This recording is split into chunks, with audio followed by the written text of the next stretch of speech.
Fall recently became my favorite season of the year. After graduating high school, I stopped associating fall with the beginning of boring-ass school.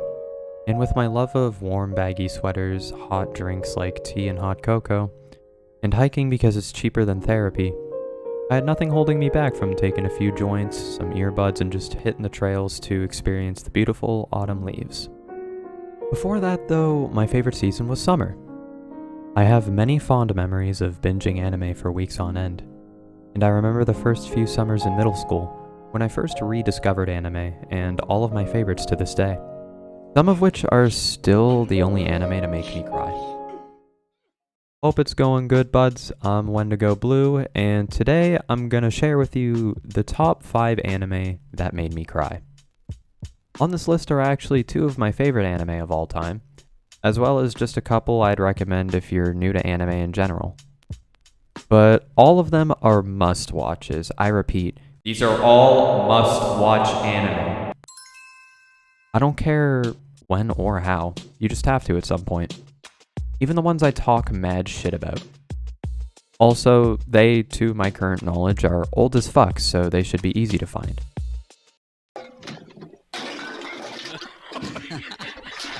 This one I don't really want to put on this list, and for those of you who recognize the title, you should know why.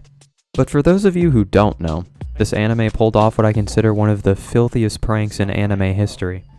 It delivered a beautifully sad story that made me cry at least twice, only to end in one of the shittiest, most cliche ways it possibly could have. Which to this day, some still debate on whether or not it ruined the entire series. Even though most of the first season was boring as fuck anyway and basically only build up to the second. And I only wish I could say it's fine to skip the first season, except you can't fully appreciate the second season without it. But even with that, the ending, and even because of the ending, I recommend Clannad Afterstory, especially to newcomers of anime, if you like romance, and if you're looking to make your homie hate you on April Fool's Day. Hey, biggity bobbity, spookity bobbity, a bobbity bobbity, spaghetti and meatballs. I was originally going to put Angel Beats here, but the next couple are romance related and I didn't want to go too deep on that. Also, this is the only other anime I've cried watching. It's about a group of teens/preteens with powers involving their eyes. As they're in the process of slowly gathering to solve the mystery unravels itself little by little. It's a unique and bittersweet story that only kind of got me in the end, and it's one of the many reasons I still love it. This one is by far the most obscure and the only anime on this list I wouldn't recommend to someone who's never watched anime before. But I'm sure someone new to anime could enjoy this even with the odd pacing and art. This one is a classic for me and I'd love to do a video just on it, so if you'd like to see that, leave it in the comments below. This is one of my favorite anime of all time, as well as one I'd recommend to everyone, especially newcomers to anime. A story centered around a shut-in boy who is suddenly haunted by one of his former friends. In order to get her to pass on, he must bring their former group back together to help her remember what her final wish was. It's only 13 episodes, but it does what most can't in 25. Fair warning, most find the first episode boring, but by episode 3 you should be invested. And beyond that, the story gets sadder and more heart-wrenching till you're on episode 12 crying like a little bitch. I hardly cry for anything, and this got me twice. Out of all the ones on this list, this is the biggest must-watch, even more than the first one. Only because I think it's one anyone can get into compared to the top spot.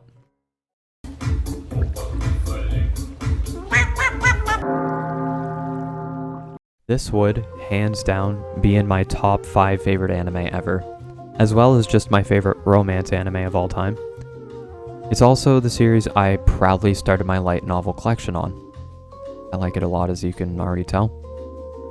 Ryuji Takasu and Taiga Isaka are second-year high school students who have crushes on each other's friends.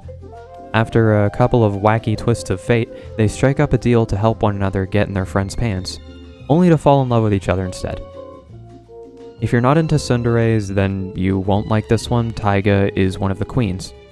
But other than that, there's a good balance of everything you're looking for in a good high school drama romance series. I wasn't too huge on the bittersweetness of the ending, but I can say it more leaned on the happy note side of things, and personally can't see it ending any other way. Granted, I haven't read all of the light novels, so who knows. I cried a couple of times near the end, and the Christmas episode still can get me teary-eyed when I rewatch. I recommend this series to everyone and their dog, or their cat, or fish, or whatever fucking pet you have. Aha!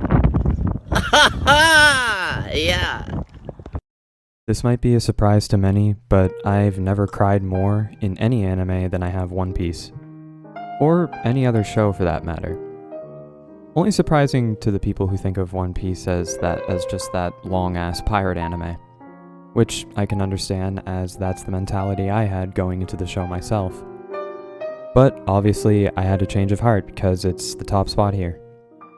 Also, look, I know I said some fucking tough guy, "Oh, I hardly fucking cry, blah blah blah, big truck, small pee-pee" type shit earlier. But over the course of the entire show, I've cried 10 fucking times. Water 7 is probably the saddest arc for me, as well as the one that solidified One Piece as one of my favorite shonen. I actually got teary-eyed getting clips for when the crew pulled off one of the most hype moves in anime for, of course, friendship/family. Yes, it's a long-ass show, but if you don't like reading more, I promise it's worth the payoff, even with the infamy of the anime adaptation. Even though there are plenty of videos out there that are way better, if you guys want, I can definitely throw my hat into the ring on why I think Oda is kind of a genius. Leave it in the comments, as well as if you want that Mikaku City Actors video. But until then, thank you guys for tuning in. Hope y'all enjoyed, subscribe for more, and I'll talk to y'all later. Peace.